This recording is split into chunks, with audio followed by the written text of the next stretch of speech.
Проблемот е дека многу паѓа бројката, нема кој да чува више. Како прво, основен проблем што е субвенциите што не ги земат на време. Не се малце, но ако не ги пуштиш на време, тоа страдат сточарите, не може да функционира. Тука е проблемот за намалување на бројката. Има многу мерки што доцнат. Органското производство плати на овчари, основните мерки. Има што нема исплатени од некоја мерка од 2023, 2024, 2025.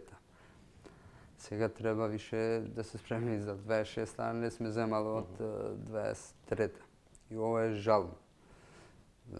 Тоа е прашањето што го рече, навистина овчарството ни умира пред очи. На работ се и тие кои што не се откажуваат на работ се да се откажат. Јас пред некој ден на состаноци само слушаш кој овчар вика не можам више, готово, ќе ги продадам. Решението не е тоа.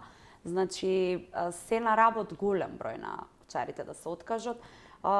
Недоволен профит. Кога ќе го сведеме нето профитот и ако пресметаме колку, например, членови од семејството сме вложени во одгледување на тие овци, во обезбедување на храна за тие овци, и ако земеме некоја просечна плата да пресметаме за нашиот труд и за нашата работа, нето профитот е навистина жалосен.